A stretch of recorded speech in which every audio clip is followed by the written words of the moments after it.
ചായക്കപ്പിലെ പ്രണയം. മലപ്പുറം ജില്ലയിലെ ഒരു ചെറിയ പട്ടണത്തിൽ രാവിലെ 6 മണിക്ക് തുറക്കുന്ന ഒരു പഴയ ചായക്കടയുണ്ടായിരുന്നു. Rahman tea stall. അവിടെ എല്ലാ രാവിലെയും എത്തുന്ന ഒരാൾ, ഫൈസൽ, ഒരു ബസ് ഡ്രൈവർ, കയ്യിൽ സ്റ്റീൽ ഗ്ലാസ്, മനസ്സിലൊരു ശാന്തത. അവന്റെ ദിവസം തുടങ്ങുന്നത് ചായയുടെ ചൂടോടെയും പഴയ റേഡിയോയിലെ ഗാനങ്ങളോടെയുമായിരുന്നു. ഒരു ദിവസം കടയിൽ പുതിയൊരു മുഖം. ലൈബ്രറിയിലേക്ക് പോകുന്ന ഒരു പെൺകുട്ടി, ആയിഷ.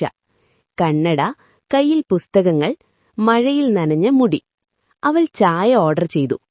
പഞ്ചസാര കുറച്ച്, അവൾ പറഞ്ഞു. ഫൈസൽ ഒന്ന് ചിരിച്ചു. ജീവിതത്തിൽ മധുരം കുറവാണോ? ആയിഷ അവനെ നോക്കി. മധുരം കൂടുതലായാൽ അതിന്റെ വില അറിയില്ല. ആ ദിവസം മുതൽ അവരോരോ രാവിലെയും ഒരേ സമയം ചായക്കടയിൽ കണ്ടുമുട്ടും. ആദ്യത്തെ ചെറിയ സംഭാഷണങ്ങൾ, പിന്നീട് നീളമുള്ള കഥകൾ. ആയിഷ ഒരു LP സ്കൂൾ ടീച്ചർ. ഫൈസൽ തന്റെ കുടുംബത്തിന്റെ ഏക ആശ്രയം. വലിയ സ്വപ്നങ്ങളില്ല, പക്ഷേ ഒരാളെ മനസ്സിലാകുന്നൊരാളെ വേണമെന്ന ആഗ്രഹം. ഒരു ദിവസം ആയിഷ വന്നില്ല. 2 ദിവസം, 3 ദിവസം. ഫൈസൽ അസ്വസ്ഥനായി. പിന്നീട് അറിഞ്ഞത് അവളുടെ വിവാഹം നിശ്ചയിച്ചുവെന്നു. വീട്ടുകാരുടെ തീരുമാനം. അന്ന് രാവിലെ ചായക്കടയിൽ ഫൈസൽ മിണ്ടാതെയിരുന്നു. റേഡിയോയിലൊരു പഴയ പാട്ട്. ചായ തണുത്തുപോയി. അടുത്ത ദിവസം ആയിഷ വീണ്ടും വന്നു. കണ്ണുകളിൽ ആശങ്ക. എനിക്കീ വിവാഹം വേണ്ട, അവൾ പറഞ്ഞു. എനിക്ക് മനസ്സിലാകുന്ന ഒരാളോടാണ് ജീവിക്കണം. ഫൈസൽ നിശബ്ദമായി ചോദിച്ചു, അവൻ ആരാണ്? ആയിഷ ചിരിച്ചു. രാവിലെ 6 മണിക്ക് ചായ കുടിക്കാൻ വരുന്ന ഒരാൾ. അവരുടെ പ്രണയം വലിയ വാഗ്ദാനങ്ങളില്ലാതെ തുടങ്ങി. ചായക്കപ്പുകൾക്കിടയിൽ ചെറിയ ചിരികളിൽ, പരസ്പര ബഹുമാനത്തിൽ. മാസങ്ങൾക്ക് ശേഷം അതേ ചായക്കടയിൽ ഒരു ചെറിയ നിശ്ചയം. റഹ്മാൻ ടീ സ്റ്റാളിന്റെ മുന്നിൽ ലളിതമായ ചടങ്ങ്. ഫൈസൽ പറഞ്ഞു, നിന്റെ ചായ എപ്പോഴും പഞ്ചസാര കുറച്ച് തന്നെയായിരിക്കും, പക്ഷെ നമ്മുടെ ജീവിതം മധുരം നിറഞ്ഞതായിരിക്കും. ആയിഷ ചിരിച്ചു. ചില പ്രണയങ്ങൾ വലിയ നഗരങ്ങളിലല്ല ജനിക്കുന്നത്. ഒരു ചെറിയ ചായക്കടയിൽ, ഒരു സ്റ്റീൽ ഗ്ലാസിന്റെ ചൂടിൽ. തലക്കെട്ട്: നിശബ്ദമായ മുറിവുകൾ. പർവ്വതങ്ങൾ ചുറ്റിപ്പറ്റിയ ഒരു ചെറിയ ഗ്രാമം. അവിടെ എല്ലാവരും അറിയുന്ന ഒരു മനുഷ്യനുണ്ടായിരുന്നു, രാഘവൻ. അവൻ അധികം സംസാരിക്കില്ല.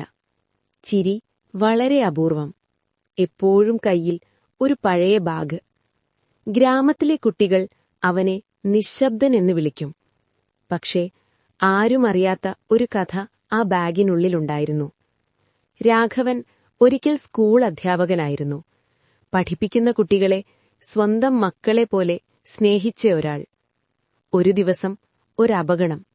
സ്കൂൾ ബസ് മഴയിൽ വഴുതിപ്പോയി. രാഘവൻ അവസാന നിമിഷം വരെ കുട്ടികളെ രക്ഷിക്കാൻ ശ്രമിച്ചു. പലരെ രക്ഷിച്ചു. പക്ഷേ സ്വന്തം മകൻ അഭിജിത്ത് അവന്റെ കൺമുന്നിൽ അകന്നുപോയി. ആ ദിവസം മുതൽ രാഘവന്റെ ജീവിതം നിശബ്ദമായി. അവൻ ജോലി ഉപേക്ഷിച്ചു. നഗരം വിട്ടു. ഈ ഗ്രാമത്തിൽ വന്നു താമസിച്ചു.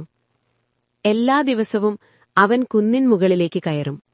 അവിടെ നിന്ന് സൂര്യാസ്തമയം നോക്കും. ബാഗിനുള്ളിൽ അഭിജിത്തിന്റെ നോട്ടുബുക്കുകൾ, ചിത്രങ്ങൾ, ഒരു പൊട്ടിയ പേന. ഗ്രാമത്തിലെ ഒരാൾ ഒരിക്കൽ ചോദിച്ചു, ഇതൊക്കെ എന്തിനാണ് സൂക്ഷിക്കുന്നത്? രാഘവൻ മറുപടി പറഞ്ഞില്ല. ഒരു ദിവസം ഗ്രാമത്തിലെ സ്കൂൾ അടച്ചുപൂട്ടാൻ തീരുമാനിച്ചു. കുട്ടികൾ കുറവായിരുന്നു. അധ്യാപകനില്ല. അന്ന് ഒരു പെൺകുട്ടി രാഘവന്റെ വീട്ടുവാതിൽക്കലെത്തി. അങ്കിളെ, ഞങ്ങൾക്കാരും പഠിപ്പിക്കാനില്ല. ഒന്ന് സഹായിക്കുമോ? രാഘവന്റെ കൈ വിറച്ചു. ബാഗ് തുറന്നു. അഭിജിത്തിന്റെ പേന കയ്യിൽ പിടിച്ചു. അവൻ ആദ്യമായി വർഷങ്ങൾക്കുശേഷം ഒരു ക്ലാസ്സിലേക്ക് കയറി. ആദ്യം വാക്കുകൾ മുറിഞ്ഞു, കണ്ണുകൾ നിറഞ്ഞു. പക്ഷേ കുട്ടികൾ അവനെ നോക്കി ചിരിച്ചു. ദിവസങ്ങൾ കടന്നു. ഗ്രാമം മാറി. സ്കൂളിൽ ചിരിയും ശബ്ദവും തിരിച്ചുവന്നു. ഒരു ദിവസം ഒരു കുട്ടി ചോദിച്ചു, സാർ, നിങ്ങൾ എന്തുകൊണ്ട് ഇത്ര നിശബ്ദനാണ്? രാഘവൻ ആകാശത്തേക്ക് നോക്കി പറഞ്ഞു, ചില മുറിവുകൾ കാണാനാവില്ല, പക്ഷേ അവ നമ്മളെ നല്ല മനുഷ്യരാക്കും. അന്നു രാത്രി അവൻ വീട്ടിലെത്തി. ബാഗ് അടച്ചു. അഭിജിത്തിന്റെ ചിത്രത്തിനു മുന്നിൽ പറഞ്ഞു, മോനെ, നീ പോയെങ്കിലും നിന്റെ സ്വപ്നം ഇവിടെ തുടരുന്നു. നിശ്ശബ്ദമായ മുറിവുകൾ അവനെ തകർത്തില്ല, അവനെ ഒരു വെളിച്ചമാക്കി. സന്ദേശം: വേദന നമ്മളെ നിശ്ശബ്ദരാക്കാം, പക്ഷേ അത് നമ്മളെ വെളിച്ചമാക്കാനും കഴിയും.